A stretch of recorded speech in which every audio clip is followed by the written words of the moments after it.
Okay, Michael, so today we are reviewing fucking Minions from all the way back in 2015. A very interesting attempt at franchising. It really was, but I have, for our cold open, got another very interesting attempt at franchising, building a cinematic universe, if you will. Yes. So we are about to watch a movie trailer from the movie Whitebird, A Wonder Story. So this is I think, is a sequel to Wonder Story. That was a movie about some kid bullying another kid who had a weird face, and now they've got a sequel to it.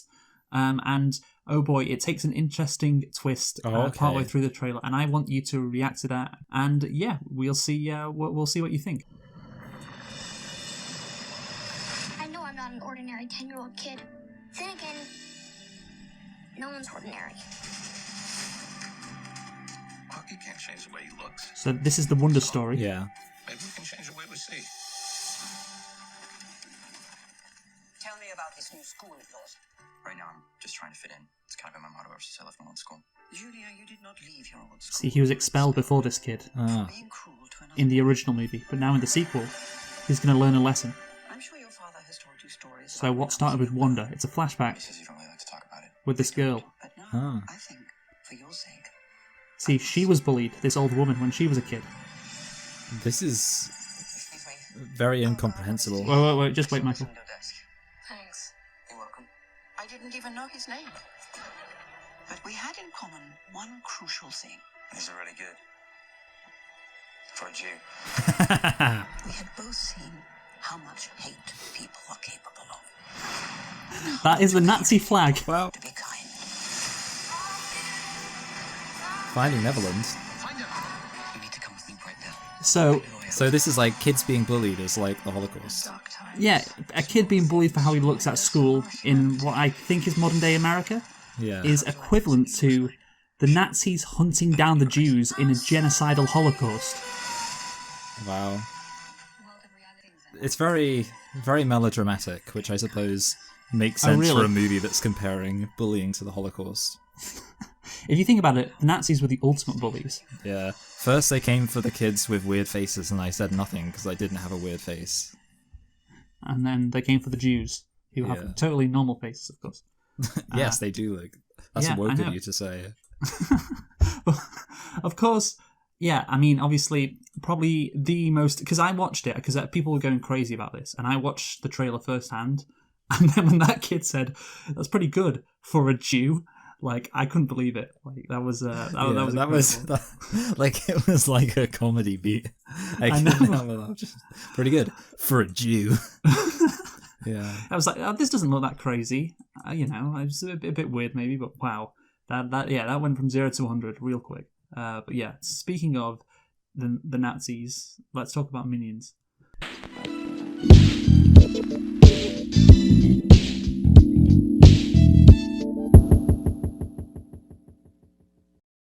Hello and welcome to Select and Reflect, the movie review podcast where we look at films that have come out in the near and distant past. We give them a couple of watches and evaluate them beyond first impressions. And today we will be talking about the movie Minions to celebrate the release of the film The Minions Rise of Gru, or something like that.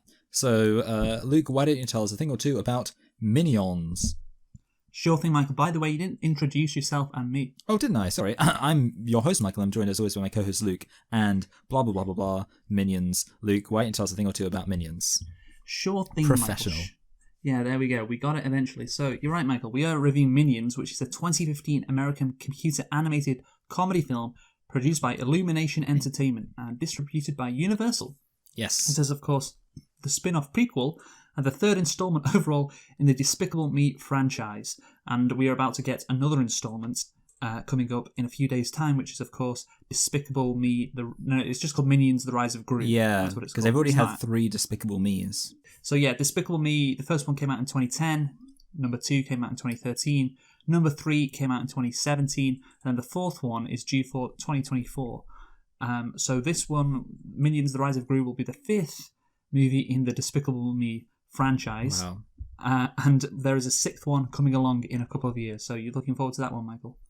Yeah, I mean, look, here's the thing. I saw the original Despicable Me, and I thought it was good. You know, like, I would describe it as good, having seen just the one Despicable Me. Now, admittedly, I haven't seen it recently, but yeah, my memory of it is that it was good. But I haven't seen any of the other Despicable Me films, or the Minions films, so I can only assume, and I think it's good to be positive, I can assume that they're all good. Yeah, They I have mean, to be. again, we're talking about, you know, this insane franchise here. Well, insane franchising, I guess, you know, with our opening. Yeah. But this is truly the case. Like, you somehow are getting 6 movies out of Despicable Me. I mean, I saw this good tweet, which was 2010. Weird that they're splitting the last Harry Potter into 2 movies. I guess it is a pretty big book, and they want to do it justice. 2022. The only movie playing within 10 miles of me is the 5th film in the Despicable Me cinematic universe. Yeah. I mean, to be fair, I feel like it all started when they made like 1 billion Ice Ages and Madagascars. Like, so really DreamWorks, I guess. Wait, did DreamWorks do both those films? I don't know.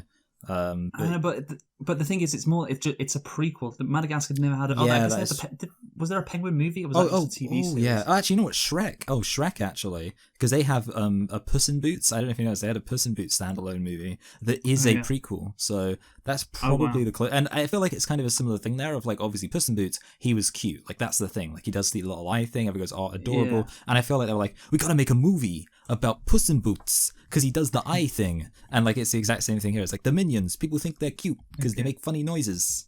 Okay, well, you know what? Let's see how it does. But anyway, so of course, Minions, the 2015 movie we're going to be reviewing today, and of course, the Minions Rise of Gru is the sequel to this. I would like to say, by the way, it will probably be the best movie to come out recently that starts with the words "The Rise of." The movie, Michael, Despicable Me, was directed by Minions. Minions was directed by Pierre Coffin and Kyle Boulder. It was written by Brian Lynch. It stars Sandra Bullock, John Hamm, Michael Keaton, Alison Janney, Steve Coogan, Jennifer Saunders, Pierre Coffin, and Jeffrey Rush. The movie was released on July the 10th, 2015 in the United States. It was released a month earlier for its premiere in the UK, that's a quite big gap, but yeah. So the runtime, by the way, is only 91 minutes, which I will mention. It's barely a movie. It literally is barely a movie, yes, in many ways. So, Michael, can you guess the budget for Minions? A lot. Well, I don't know. See, on the one hand, like, I think this company, their animations, I guess, kind of maybe a little bit cheap. But then, having said that, how cheap can animation get? I don't know. Like, I feel like it would be quite a lot because I know these animated movies, they can run up the budget, and I feel like they would have been confident in this. I feel like this film made a lot of money. I'm thinking like 80 million. Oh, very good guess. Okay. That's a very good guess because the actual answer is 74. Okay, that's cool. Well done. And now can you guess what the box office was for Minions? Now, I know this film was within the top 5 highest grossing films of 2015. That's correct. Yes. And I know also that Jurassic World and The Force Awakens were released in 2015, as was The Avengers Age of Ultron and Fast and Furious 7. And those were the other films that were in It was a really big year for movies. That and 2019. 2 big years for movies. Yeah. Also, well, pretty good for Universal. But yeah, basically, with all of that said, seeing as those movies, I think, made a lot, I mean, I'm thinking, like, basically, let's say, approaching $1 billion. And realistically, I mean, considering the fact that Jurassic World and blah, blah, made over $1 billion, it could have made $1 billion. I'm going to play it a little... I don't know. Maybe I should just say it. Fuck, $1 billion. It made $1 billion. Michael, it made $1.159 billion. Okay, well, good. I'm glad that I at least had the cojones to say that this movie made $1 billion. Because I was going to be like, oh, I couldn't, it was $950 million. Like, it got close, but no, yeah, okay. Because I am going to, like, kind of almost skewer this movie quite a lot. And I was really interested. So I looked up the box office specifically because I was like, how much did this actually make? Because this is again, it's an insane attempt at franchising and clearly, I mean, what do we know? Anyway, did you like the movie, Michael? I will say that I found myself feeling somewhat neutral towards this movie, which is maybe a bit of a shock. I didn't like really actively dislike this movie. This movie is very lazy. Yeah, and so you don't hate that? Because you don't really care about movies which just are kind of inoffensive and just really shit. You don't want to hate them, Michael. Yeah. That's the thing. I like movies that don't try too hard because I just feel like I respect their casual attitude. I don't know. Yeah, I mean the thing is genuinely like there are some moments in this film which I did find like just like, oh, look at that, isn't that silly? Aren't they having some, like, I think, and obviously that's, I guess, what this film was going for, like, oh look, it's kind of being stupid with like the funny little minions, and sometimes I feel like that worked, dare I say, not often, but sometimes, and like, some are just the stuff of like, like the villains just dying in kind of slapstick comedic ways. I was like, obviously we'll talk about some other stuff, but yeah, the plot, obviously, yeah, there's not much to the film. No, there isn't. Yeah, and I will say, yeah, I didn't hate it. Okay, well, I will say that this movie is such a lazy movie. You used that word before, and I've used that word multiple times when watching this movie. It is, again, only 91 minutes, and the thing is, it's not even that, because of course there's credits. The credits, do you know how long the credits go on for, Michael? I'll tell you. Yeah. Because you won't know. 8 minutes. Yeah, okay. So that means there's only actually 83 minutes of footage for this movie. And the thing is that's one mark against it. It is very short. But, you can have short, fun movies, I guess. It's not the end of the world. And it doesn't necessarily mean the movie is lazy. But then you have a look at the actual plot, what happens in this movie, and you're like, oh, this is such a lazy, like, just... Let's just get to the end of this movie, man. Let's do all we can to just stretch this runtime so we can call this a movie. It is such a cynical product, this Minions movie, and I guess you could say, well, it's for kids. Like, who really cares? There has to become a point where it's like, yeah, this is just such an awful, like, just no effort kind of thing that they put out. But then again, they've grossed $1 billion, so that's the thing. Like, people. There's a lot of stuff on the internet from a lot of, let's say right-wing people who, when they see a black person in like Star Wars, they think it's like the end of Western civilization, or in the new Lord of the Rings movies or TV show, like, the tales of our, I don't know, there's some Jordan Peterson bullshit. Yes. Like the fall of Western civilization. The tales of our great civilization have been completely eroded by the inclusion of a black person in them. Yes, thank you, Canadian Kermit. But the thing is, obviously, that is bullshit. And what really is a sign of the collapse of Western civilization is the fact that this movie can gross $1.1 billion. That's the sign. Yeah. If you want to point to us and look, I'm sure a ton of kids want to see it, and they like shit, so who cares? But man, like, there's a lot of kids movies released every year, and not everyone grosses 1.1 billion. But anyway, let's get into the nitpicks. How many do you have? I have 0 nitpicks, and because this is such a fantastic movie, I have 1 nitpick. Okay, so I have 2 nitpicks. So my first nitpick is the Queen is a constitutional monarch, Michael. Okay, and doesn't have the power to change the laws without Parliament. That is a good point. Obviously, King Bob wants to give the... he is King Bob at that stage. He wants to give the royalty or the monarchy to Scarlet Overkill, and he can't do that because of some laws. So he changes the laws, but he can't do it without Parliament's consent. Yeah, a lot of like the monarchy stuff is very dumb in the movie. I know. So yeah. And look, again, it's a dumb movie, but I just want to say, Americans think that the monarch can just change laws. No, they can't. No, they can't. And my second nitpick is that this movie is really shit. Oh, that is. So that's not going to affect your rating then, because so the fact this movie is shit doesn't affect your rating. Now, look, my second nitpick is the fact that this movie is so... Do you remember all the marketing for this movie? The only thing I remember is I feel like it wasn't Happy like released because I remember seeing the Minions dancing around to Happy. Despicable Me Too. Okay, there we go. Okay, never mind. 'Cause I'm happy, clap along, if you feel like a room. Magic Johnson is in that. Oh, really? Yeah, standing next to his AIDS medication. So... Because I'm happy. He's actually next to his NBA titles. Well, you could say he was happy because he was feeling positive. So, yeah, I mean, I remember, like, kind of the marketing, but not in, like, specific terms, because, yeah, I guess I thought I did, but it turns out I was thinking about Despicable Me Too. Okay. Well, that I remember that song from that, and also just the fact that, well, maybe not so much in this country, but certainly in America, Minions, those little yellow things got slapped on everything. Yeah. You couldn't miss it. So many products had Minions on them. I remember, the YouTube channel I Hate Everything? Yes. Yeah, I remember they had, like, one of their first videos was on, like, I Hate Minions. Yes, and the thing is, I don't really hate Minions necessarily, the actual characters. it's just like the cynicalness behind the overall Minions product, and the marketing ties into that. They got slapped on everything, and just the shittiness of the movie.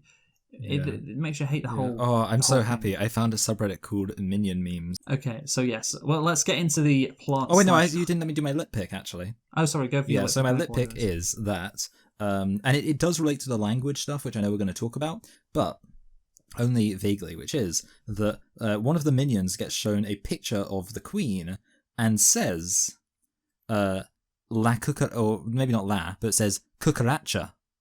Now, cucaracha is Spanish for cockroach, and it means that you have a scene where, Scarlet Overkill shows a picture of the Queen and says, "Do you know who this is?" And a minion responds by saying cockroach. And well, you know what? There's some anti-royalty stuff perhaps later on in the movie. I know, yeah. I just thought, I was like, which wow, is one of the few aspects I appreciate in this movie. Yeah. I just feel like, they definitely, obviously, like, I realize the use of like random words in different languages is like used as part of their gibberish, but I feel like when they're deciding what they're going to call what words they're going to use, there's got to be some logic to it. And somebody said, let's use the Spanish word for cockroach for the Queen. Good.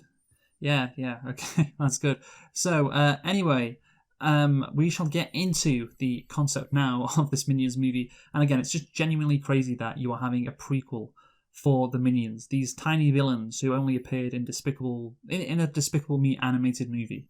Obviously, in the first one, they were kind of low key. In the second one, they got a lot more screen time, and therefore they get their own movie. It's wild. But obviously, after we looked at the box office, we can see that it wasn't some stupid idea. It was an incredibly viable idea to have a Minions standalone prequel.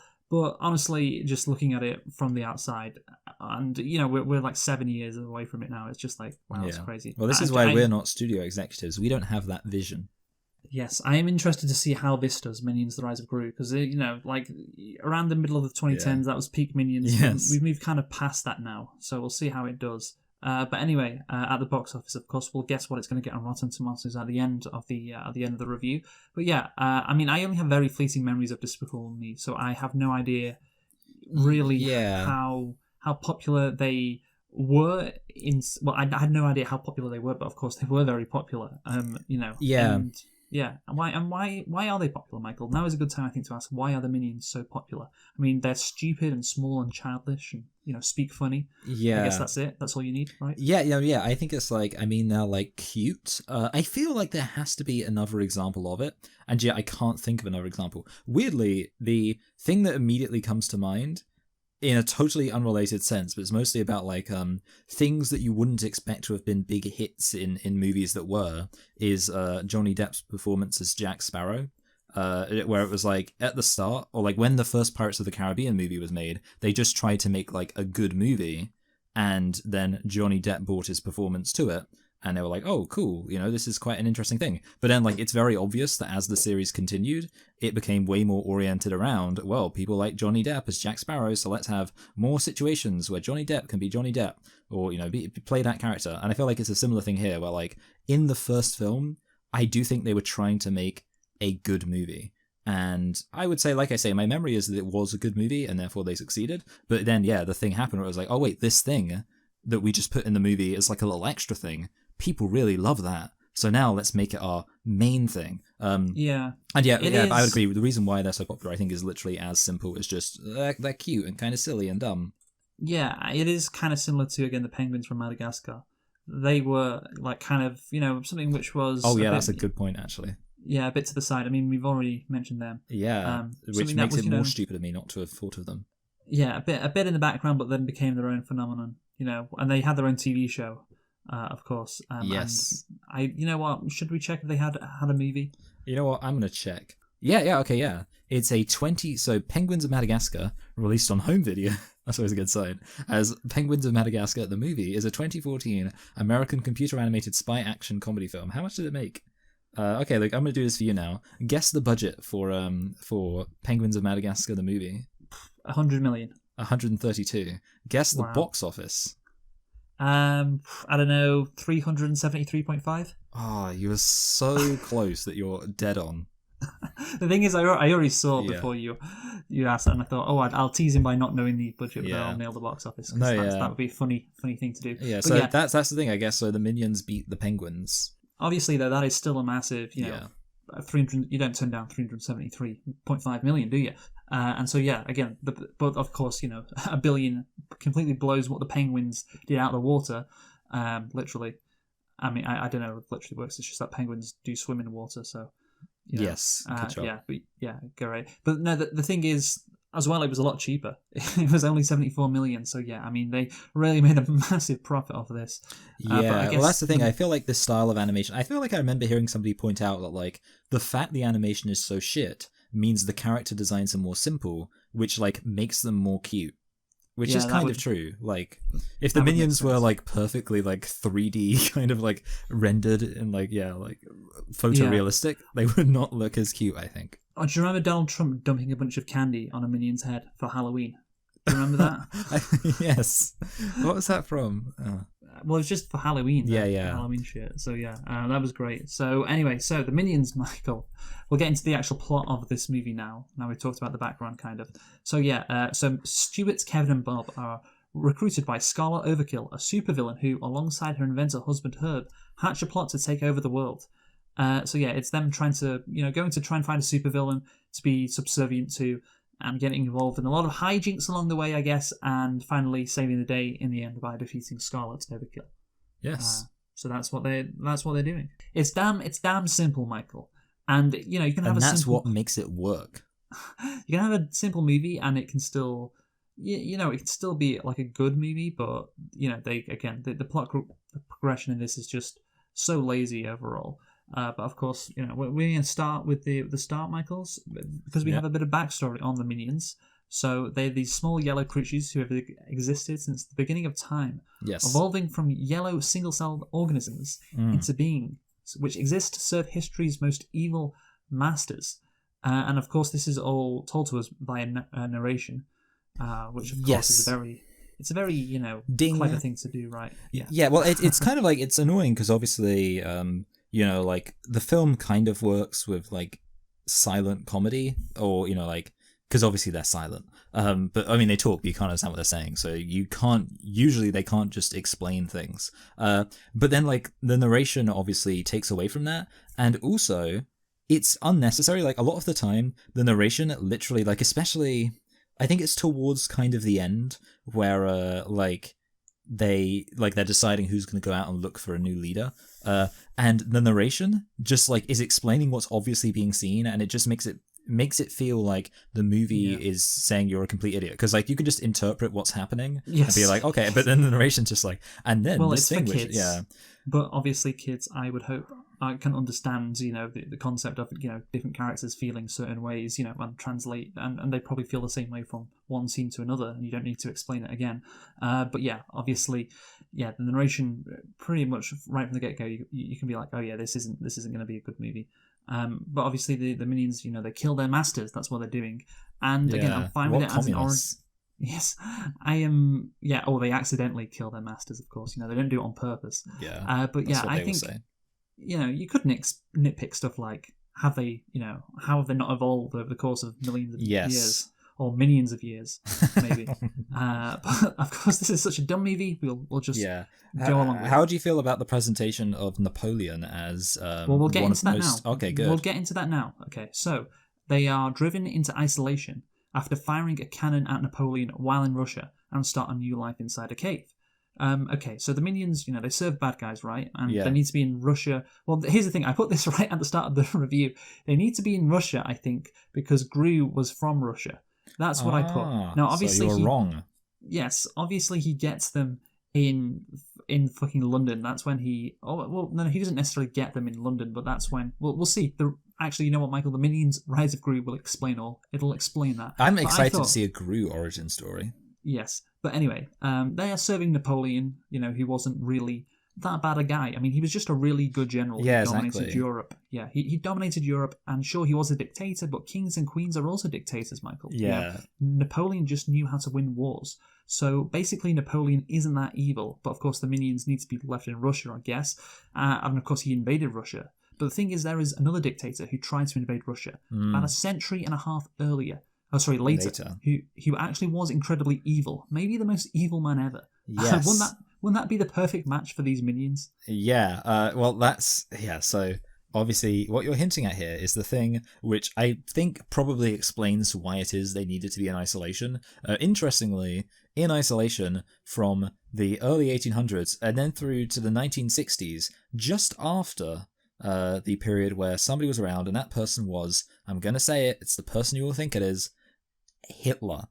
And the point that you have to realize is the fact the minions automatically follow the most evil people is like a funny little quirk of theirs. Like, oh look, they're hanging out with the T-Rex because the T-Rex is so evil until until you realize, yep, they would have followed Hitler. And that's so funny to me. So They would have, but they don't. And do you know why they don't, Michael? Well, I mean, within the logic of the story, it's because they're in a. I don't know, yeah, but why did the people who wrote this movie? Yeah. Why didn't they make the minions follow Hitler? Well, I assume because lots of people would find that to be quite morally offensive, and also it would be a bit difficult to see them as like.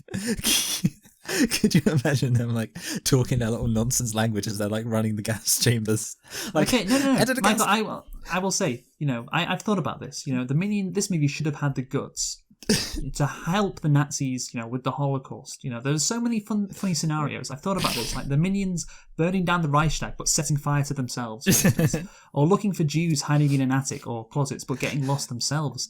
Reading Anne Frank's diary. Split up in the house to like find the Jews, Yes. and then they'd all have like little hijinks happen. Yes, reading Anne Frank's diary upside down.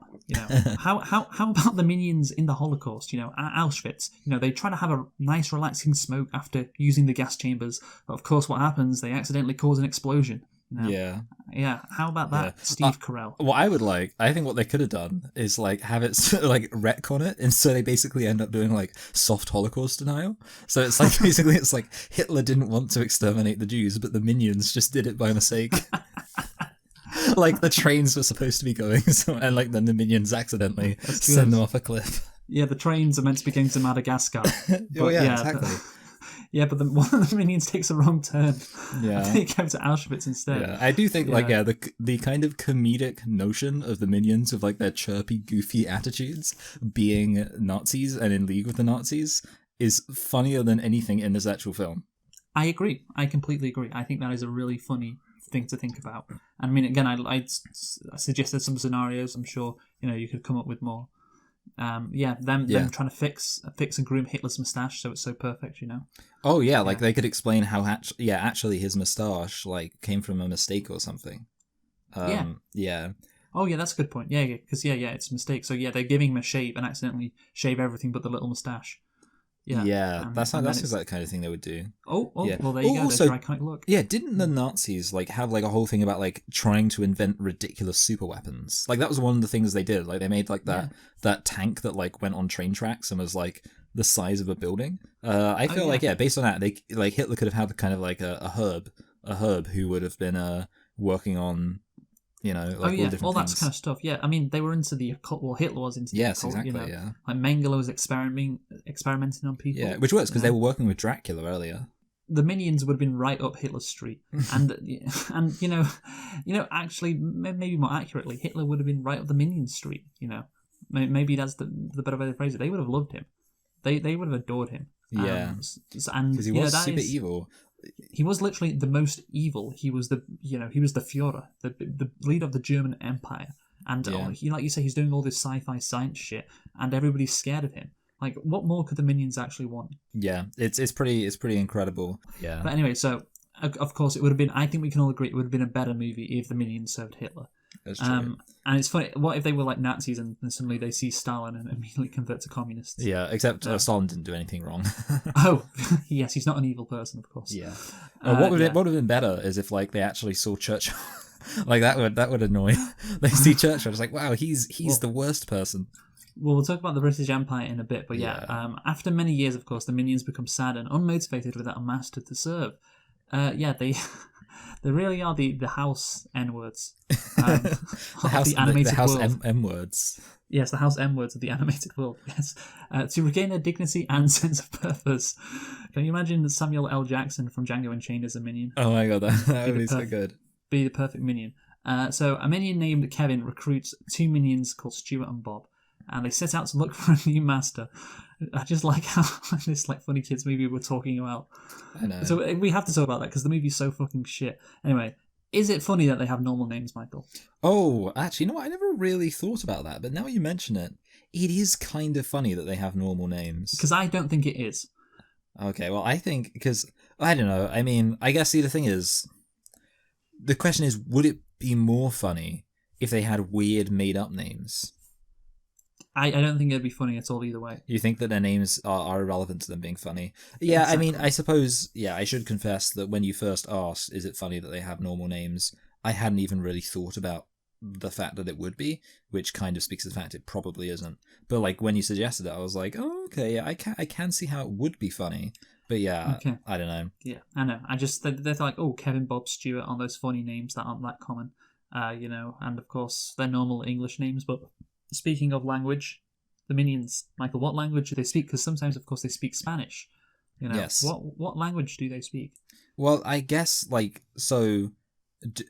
is there I bet if you looked up, there is a name for the language they speak, as in, if you looked up, it was they speak a made-up language called Minionese or whatever, but yeah, I mean, it's obviously just a combination. I mean, it kind of actually, not to get into the world building, but it sort of makes sense, because when you think about how they've travelled all over the world, they probably picked up all sorts of different words, and yeah, I think they speak Esperanto, Michael. Oh, yeah. Maybe they were the progenitors of Esperanto. Yes, obviously that was created in 1887.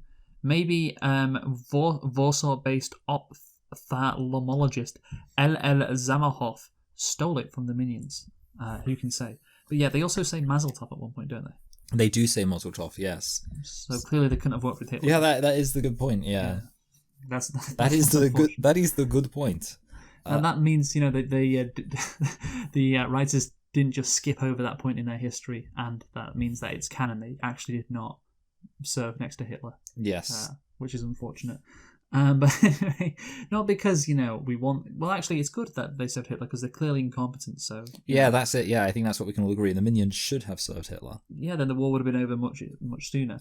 Real quick, which is, on the subject of them, travelling to, wherever, did you notice there was, a weird thing with the characterization, where, Bob was super excited about going, but then was immediately, and so he was super excited about going, and Kevin didn't want him to go, but then immediately, as soon as they leave the place, Bob is then scared, and Kevin encourages him to go, and it's it just seems it was just very weird, and they literally I feel that was still at the point when the narrator was there, so it was just the narrator was rubbing you facing it, and it's just I don't know, I wish they would have had more consistent characterization. So there we go. Did you just watch the Ralph the Movie Maker video of the Minions? You know what? I kind of feel I probably watched it ages ago, and I picked up a lot of the criticisms, because I did think to myself, because I've heard other people talk about review, and I was like, oh yeah, that's a good point. And I can't remember when I watched that video, but that stuck out to me. And I was like, oh yeah, that's just lifted. You just copied him, Michael. Yeah, I'm sorry. I actually did, interestingly, watch a video recently called The Decline of Ralph the Movie Maker, and I did think to myself, oh yeah, I haven't seen a Ralph the Movie Maker video in a while. The Decline of Ralph. It's so serious. It's how the mighty have fallen. How the mighty have fallen, oh god. Yeah. I hope they never do that to YMS. So... The three Minions journey to 1968 to New York City, and they don't really do anything with the fact that they're in 1968. Yeah. I was thinking maybe they could have been part of Nixon's campaign and got caught doing Watergate, because they followed Nixon because he's an evil leader. Yes. And something happens because of that. I don't know. Anyway, in New York, they end up in the department store for the night. And accidentally discover a hidden commercial broadcast for villains advertising villain cons. Did you just say accidentally? Yeah, I did. Wow. Convention for all villains and supervillains in Orlando, Florida. Wow, that's really convenient, because they were looking for a villain, and they just accidentally happened to, in fiddling with the remote, stumble upon... Oh, wait, it was fiddling with the antenna, actually. In fiddling with the antenna, just happened to find a secret channel that tells them where all of the worst villains are. This is an incredibly important moment in the movie, because, of course, it's when they meet or they find out where they can meet the person that they're going to work for, which is of course Scarlet Overkill, the villain, that they're going to serve for the rest of the film. But it's so, as you say, Michael, lazy. It's so contrived. Like, what such a wild coincidence, what a way to get the Minions to know about this villain convention and find all these villains. It literally would have taken like a minute to think of this, to write this. It's like, how do we get the Minions to find a group of villains? They accidentally just stumble upon an advertisement for VillainCon. Just such a hacky way to do things, man. Like, just anything more creative. You could have them go into some sort of mini adventure. Yeah. Like in New York, and then they find this piece of information. Maybe they overhear a villain saying it, who they're kind of working with. It's also kind of it's kind of like insane how much they're just like entirely unnecessarily in locations. Like, they're in New York, and yet nothing meaningful happens while they're in New York, really, apart from just that they find out they need to go to Orlando. And then, like, they go to Orlando, and then basically, as soon as they're there, the only thing that happens in Orlando is that they find out that they need to go to England. So it's just like, it's basically just the whole film is like people going, okay, once they're in England, it's fine. But yeah, like, the beginning of the film is just them being in a place in order to find out that they need to go to another place. It's like The Rise of Skywalker. Yeah, I mean, you are right. It is like The Rise of Skywalker, yeah. And yeah, like, they just go to New York City so they can go to Orlando, and so they can go to England. Yeah, they don't really do anything in New York. I mean, maybe I was thinking, why is it in Orlando? Maybe it's a reference to Disney being based in Orlando. Yeah, so like, I was thinking, I bet they have conventions in Orlando. Yeah, that's where the villain convention is. But, well, I mean, they have conventions everywhere, Michael. I'm just saying. You're right. I think it's probably because of a fucking Disney. That's if there was to be a reason. That's the only reason I can think. Yeah, it's just very lazy. Again, like, you could, back on my Nixon idea, obviously Watergate happened in Miami.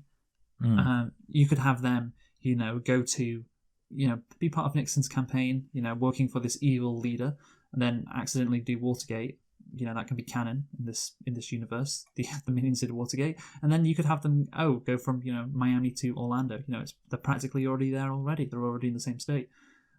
So yeah, I mean, again, if you think about things a bit, just a bit more than like a minute, then maybe you'll find a better idea to get from one point to the other than rather, these Minions accidentally just saw it on TV, on this secret TV channel randomly. Yeah, again, it's just lazy, but obviously the next day they managed to hitchhike a ride with the Nelsons, a family of thieves. Now, how convenient. Look, did you just say the one person who gave them a ride was a gang of thieves heading to VillainCon? Yes. Again, when they were all the way in New York City? Well, maybe you could say, oh yes, okay, they're in Orlando, and obviously, they're going to Orlando, so of course they're more likely to pick up these hitchhikers who want to also go to Orlando.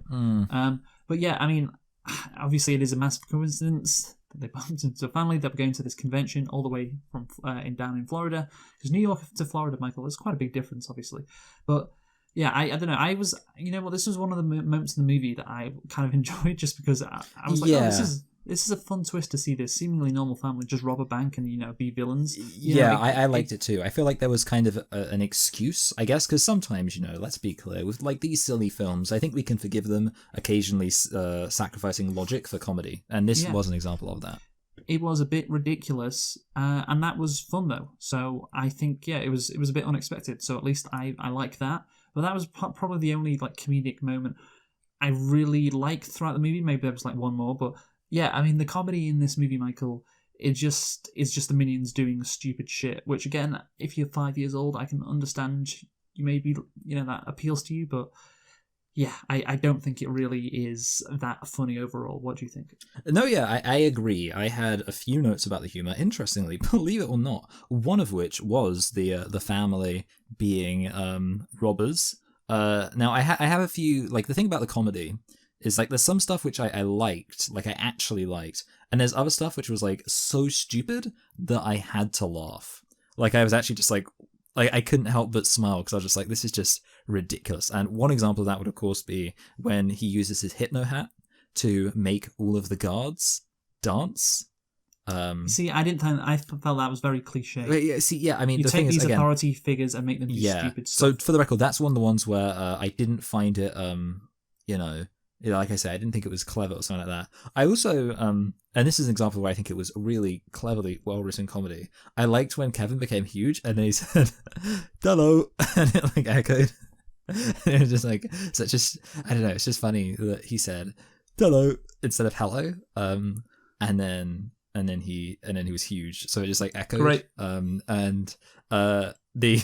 Okay, so the other one which I found funny was like the thing where just before he becomes huge, where he like gets into the machine. It's like the thing where it's like, and again, you're probably gonna say you didn't like this, but when it's like, don't push this button, don't pull this lever, don't. Oh, the last one was good. The last one was good. Don't blow this thing. Yeah. Yeah. I just thought like, I was like, oh look, he's doing everything he says not to do.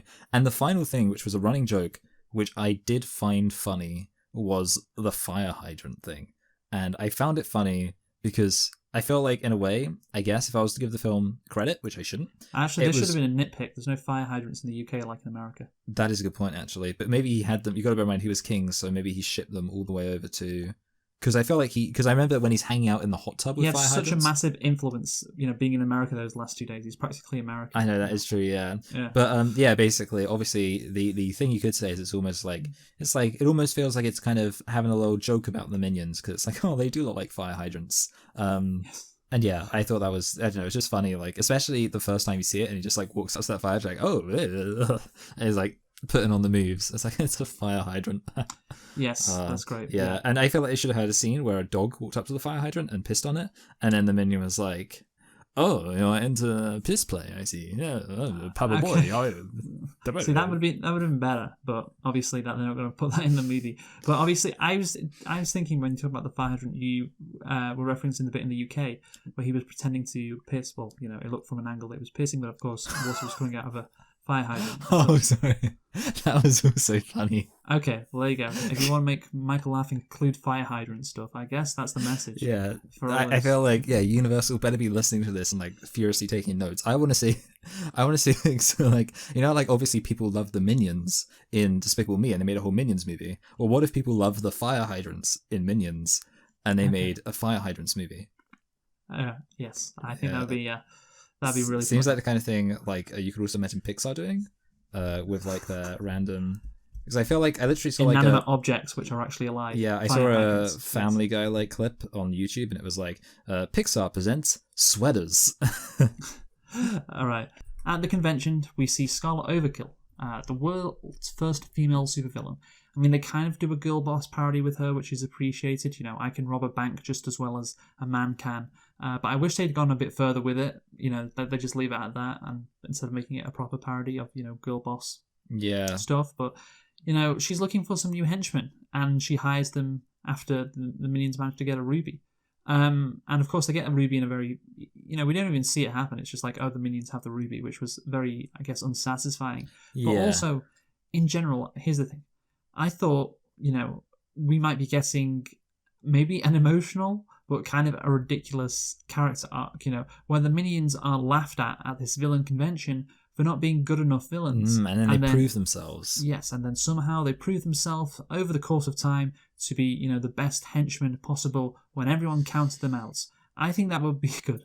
But this movie does not do that. So they do not go for this character, arc or development or whatever. They just go with, oh yeah, the Minions immediately get to get to be Scarlet Overkill's henchmen because they just immediately get the ruby. I mean, it just seems, again, Michael, I'll use that word again, incredibly lazy. Yes, it's just no effort. Yeah. Yeah, you think you would be able to like come up, especially seeing as like the kind of other weird thing about it, and okay, I know I'm gonna like jump ahead a bit, but like I stand by it. The fact that like Scarlet doesn't like the Minions, as is revealed later, would like mean that they could have had that be the explanation. Like, could be like, oh, Scarlet Overkill, maybe she gets really annoyed by the Minions, or maybe she sees that people don't like them, and she's like, people hate these people. Maybe I can use them as like disposable a suicide squad of sorts. She could have said that, like a suicide squad, and then and then Kevin goes, "What are we? Some kind of suicide squad? Yeah, the Minion. What are we? Some kind of Minions movie?" But yeah, basically, point being that then that would set up why she'd have them, and then you could have them also prove themselves as good henchmen. But there's loads of ways that they could have had it so she decides to choose the Minions based on like something about the Minions that actually exists, but instead just go, oh no, look, they happen to get the ruby. If they didn't, I guess there'd be no movie. This is Stuart. I would advise not looking at his hypno hat. It traps the souls of its victims. That's funny. Yeah. Do it? Any more? It was like a here comes Slip Bob, the man who can climb anything. Great. All right. So Scarlet Overkill hires them and takes them to her home in London. Again, just such a pathetic plot progression. Just, oh yeah, she's hired them, no challenge or whatever. Or the challenge is to get the ruby, and obviously they get it without any effort, whatever. But yeah, so they phone the rest of the minions to get them to join, and I guess they're just in the background throughout like the second half of the movie, trying to find their way back to Kevin. Yeah. But yeah, Scarlet plans to steal the Imperial State's crown from Queen Elizabeth II and promises to reward the minions if they steal it and kill them if they don't. And of course, she uses the Three Little Piggies nursery rhyme to explain that, which is great for the animators because it's even cheaper animation. That's a good obviously. point. But I guess that's why they are in England. And what's interesting is Scarlet says, "I'm a big fan of her work." I think she says that about Queen Elizabeth II, implying Elizabeth is a villain. Yes, and is that perhaps a reference to all the crimes that have been committed by the British Empire in the monarchy's name? No, I think it's a reference to the fact she could sense that even at that young age, Prince Andrew was a nonce. Anyway, I would hope it would be the case that, yes, that this movie is being woke. Of course, the cockroach line before from the Minion. Yeah, this movie thinks the monarchy are cockroaches who, commit crimes all over the world. To of course, the Imperial crown, I bet it's got 1,000, stolen jewels in it. Yeah, jewels from all over the world, from Africa and, fucking South America, I don't know, like Asia. Yeah, a big giant ruby, all the way from Cambodia. Great. Yeah. That you had to kill 1,600 tribesmen to get. But anyway, obviously, her husband, Scarlet's husband, Herb, supplies them with inventions to aid in the heist, but they are nearly caught when they break into the Tower of London. The chase leads Bob accidentally to crashing into the sword in the stone and pulling it free. My favourite bit of the film. To defend himself and his friends, causing Bob to remove the Queen from the throne and become king. I'm tempted to say this is when the movie becomes ridiculous, but I'm not really sure if it works. You see, I will say the person who's slightly less angry with this film, this was the bit where I thought the film got uniquely dumb. Yes. I thought this was just I literally, took note of it. It's just this is really dumb that you just have the sword and stone just around, and actually, yeah, it's still true that if you just pull that sword from that stone, boom. Yeah, I mean, obviously that sword does not exist in real life, like in London. So that's point number one. Yeah. Again, I was just thinking oh right, because it doesn't seem like the direction this movie would go is oh yeah, Bob becomes king. Yeah, especially since it isn't. Again, I feel like this is also from the Ralph the Movie Maker thing, but it's also a pretty obvious point anyway. So who cares? It isn't even what they wanted. They didn't want to be king. They wanted to have somebody else to follow. So. Yeah, it's just well, this is a really random turn of events, which just isn't that necessary. And of course, does the movie do anything good with that premise of Bob being the king? I mean, we get a cool meme, which we'll get into later, but yeah, no, he'll... when I say cool, I didn't actually mean that. Okay, this is epic. Yeah, an epic meme. But yeah, it's just basically... Oh, he becomes king randomly, and then he gives it up, and it's just they're just so out of ideas. They're just scraping at something to progress the plot, so they can get to 1 hour 23 minutes, so they can end the movie. I think the whole reason why they're in England is maybe let's put these minions in the most civilized place they can be, so they can cause the most havoc as possible. Maybe that's Buckingham Palace and London, I guess, with the Queen. I guess that's the reason why. I don't know. That's the only reason I think this movie takes place in London. Yeah. Anyway, so let's get into the memes, Michael, because, of course, we get that mic drop meme, don't we? Yes. It's a GIF, really. GIF is the same as it can be the same as a meme. Bob fucking drops that mic. Yeah, that king. was cool. That's so cool. So epic. And yeah, this is the time to talk about the memes. Do you like Minion memes, Michael? I love Minion memes. I think they are epic. I like to share Minion memes all the time. Now, I will say that unfortunately... Well, why don't you talk about the one you shared with us on Skype? Shared with you on Skype? Do you not remember? Oh, was it it was... Yeah, wait, I know where it was. 5 days ago. Yeah, I'll find it. I've got it up Yes, I can't believe I sent the Minion meme. So yeah, this Minion meme, it's probably, it's one of the short ones. I guess maybe that's Bob. Like, 'cause he's kind of short, he's a little cheeky looking. It says, that's Bob. yeah, it says, I can be funny, silly, and a little bit crazy, but when I entered that Bosnian village with my friends in '94, I only followed orders. A cracking Minion meme. You know, ironic Minion memes are great. Yeah. Well, this is the other one I found on the the top. See, unfortunately, the problem with the Minion meme subreddit is a lot of those are ironic, and this one says, again, I think this one is Kevin. He looks a bit kind of over it, which is what I could imagine from Kevin. Okay, so you're 10 years old, you have a laptop, iPod, Facebook, and a BlackBerry? Dude, when I was 10, I only had one thing to play with. It was called my dad's penis. Okay, that's good. But obviously you're referencing the fact that, a lot of the Minions memes were made by boomers to basically say how great their childhood was or how lucky the current childhood is and how spoiled children are. Basically, that's the essential tenet of boomer memes and therefore Minion memes. And I saw these some I think non-ironic, like genuine Minion memes that I want to read. Yeah, I like very kind of just explicitly political Minion memes. They're my favorite. Oh yeah, we'll get into that in a bit. But yeah, firstly, we can only blame ourselves for all the crime and violence today. We removed all the phone booths, and now Superman has nowhere to change. I like that because it doesn't have to hurt anyone's feelings. Oh god! And then we've got some more Minion memes here. Exercise. I thought you said extra fries. Do you like that? Yeah. Shots. I thought you. Oh, sorry. No, I screwed up. Squats. I thought you said let's do shots. We are not old. We are recycled teenagers. Okay. So again, the boomers. Yeah, and Minions don't get vaccinations. So why should your children? How do they know? Is that canon that Minions don't get vaccinated? Apparently. And of course, if you type in right-wing Minion memes onto Google, you can have literally hours of fun. There's just one that says liberals, ha ha ha, with Minions laughing. Okay, so Trump is POTUS, bring on the libtards, with a Minion looking like Rambo. That's another good one. Trump isn't running against Biden, he's running against the Clintons, Obama, CNN, MSNBC, ABC, NPR, Soros, Black Lives Matter, Antifa, etc. It's Trump versus Satan, with the Minion as Captain America in the background. Wow. You got any good ones? Yeah, I found this one. It says, moderate government regulation of the free market is a necessary evil to reduce externalities and non-competitive behavior from firms. Great. So this is a Minion with a MAGA hat and with a rifle next to it saying, yes, I am pro-choice. I choose God, guns, freedom, family, in that order. Any questions? Yeah, that's topical. Yeah, that is good. Yeah, exactly.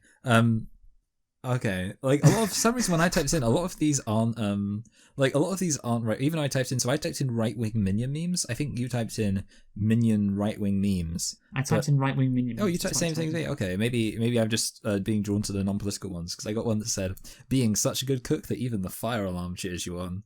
If you think you're going to vaccinate my kids, this is the only kind of shot you're going to get. It's the Minion holding a gun. What about, I'm LGBT, let God burn them. I think that's, Bob smiling next to them. Yeah. Let God burn them. Let God burn them. Yeah. Oh my goodness, wait. This one's like a very bootlickery one. If you think your boss is stupid, remember you wouldn't have a job if he was any smarter. So there you go. That's very bootlicker.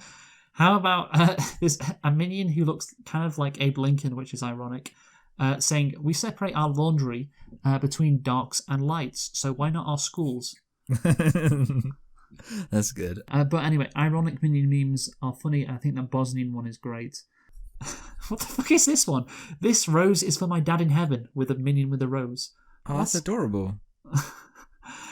Here's a good Minion meme to finish the stuff off. Oh, this is such a boomer Minion meme. I'm thankful my childhood was filled with bruises from playing outside instead of apps and how many likes you get on a picture. Wow. That is powerful. Yeah, that is the epitome of a Minion boomer meme right there. Yes, those Minions, they sure do be explaining stuff. I'm not arguing. I'm simply explaining that 6 million wasn't enough. Now the good news is that we'd finished with the Minion memes at that point, like you said. So that's just your own opinion, just authentically expressed. 6 million what? I think it's probably saying like £6 million for the NHS. Okay, right. Great. Oh, okay. I did find. So I'm sorry. I'm not going to read you this one, but it's a minion with Joker makeup. That's A good. combination of like the two epic things from. And all I can say is that I mean, I can't actually be able to read it, but it ends with the N word. So fab. So anyway, that's again the Minion Memes. Again, some good stuff there. But let's get back to the plot. So, enraged that someone else accomplished her dream of stealing the throne, Scarlet confronts the minions. Bob abdicates. There we go. The throne in her favour, but undeterred, Scarlet imprisons the three in a dungeon.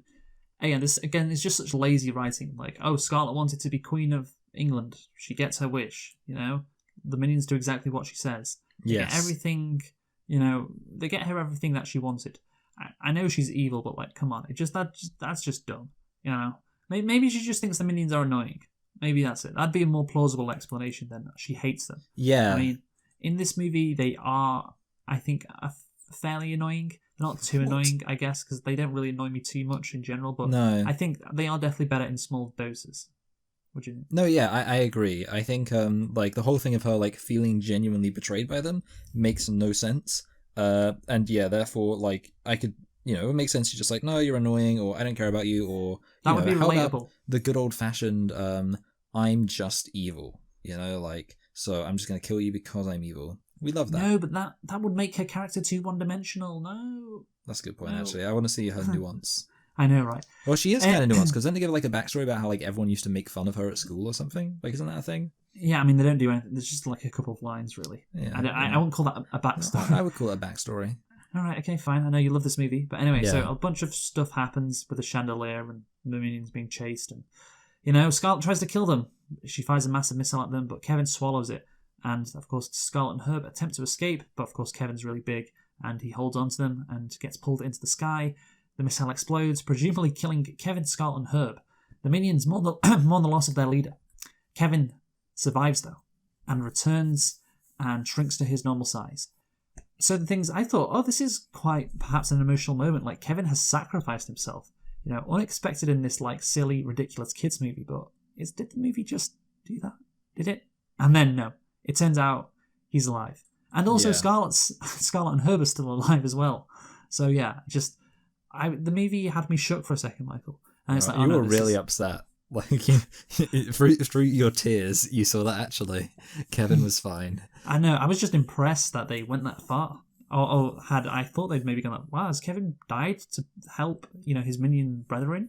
That's crazy, but of course no. And literally, no one dies from that, which I don't know how, but anyway, yeah. Also, like the other minions, obviously they've been looking to try and find Kevin. I really thought this was, an absolute certainty. Like they show up at the end of the movie to like all of them to save Kevin, Bo, and Stuart, who are trapped in some way by Scarlet.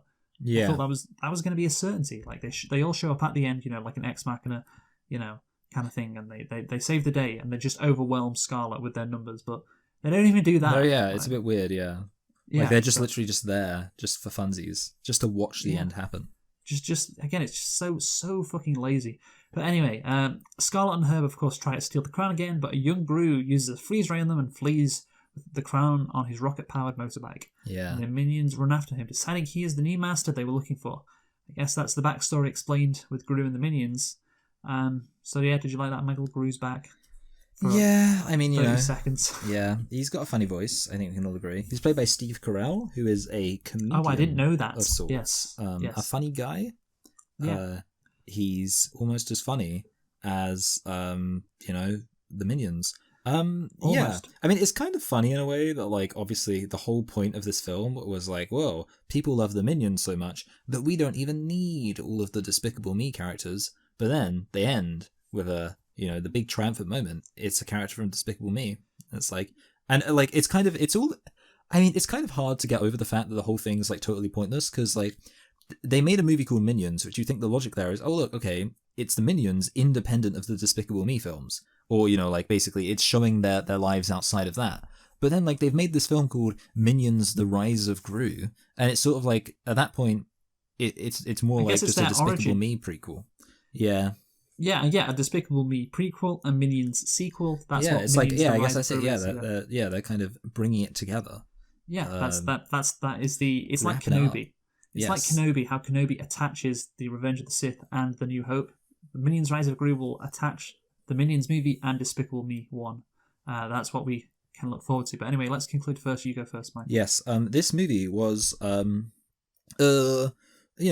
mean, on some basic level, it had like some entertainment value to it. I think part of it, like you said, it was like the whole fact it was 91 minutes. In some sense, it's like, well, yeah, they literally just did the bare minimum. But at the same time, it also makes it harder to be angry at this film because it's just like, it didn't take up much of my time, which I do really appreciate. I really thank them for that. And like with that said, in the grand scheme of like films that could be put on in like a family situation, this is not like super low. Like there are films I would just find utterly intolerable, whereas this film I'm like, you know what? There's some stuff like the Minions are. I feel like we shouldn't let this go unsaid. We talked about how the Minions are liked because they're kind of goofy and silly, but it's worth noting that they are kind of goofy and silly, and that does make them kind of likable. And just seeing them do the stupid stuff they do is good or entertaining in a base way. And obviously the film, the plot progression, I mean, the main kind of, I guess, like criticism of the film from an objective perspective is just that the plot progression is stupid. Because you can, someone could watch this film and find it funny, and I wouldn't be like, you're wrong. But this film is not well crafted, and that is probably the biggest thing that counts against it. And I guess when you think about like actual good films, you realize that this film isn't good. Having said that, I didn't dislike this film, so I'm going to give it a high 4. So not quite a 5, because I think the plot progression thing really does count against it. But yeah, really was not a film that I was just like, I really dislike it. So yeah. This is getting a 3 out of 10 for me. Whoa. Yeah, 3 out of 10. This is, look, it's genuinely incredible that this movie is so short, yet it feels like it feels like this movie is like desperate to get to the 90-minute mark, obviously, so it can call itself a movie. Yet it feels so short. Like it should be the opposite. It should be like, oh yeah, they have so much. They only need to fill like 85 minutes. So they stuff a bunch of stuff in, but it just feels like, again, there is within this movie so much filler, and of course that means it's just lazy. And I think there's a good example of this filler, which I think is the torture scene. Michael, remember that when Herb tortures the Minions? Oh yeah, and just goes nowhere. Yeah, it goes nowhere, and they just take a bunch of pictures with him and traditional selfies, selfies from back in the day, and they just have a bunch of fun and mess around, and it's just like, and then the scene's over, and then he goes, and it's just like there's absolutely no point in that scene at all. But I guess it got a minute closer to the end of the movie, and also the Minions were doing some fun shit, and it's just like that, like constantly. That's maybe the most egregious example. But yeah, you said it's hard to be angry, but the thing is, what was going on in the background.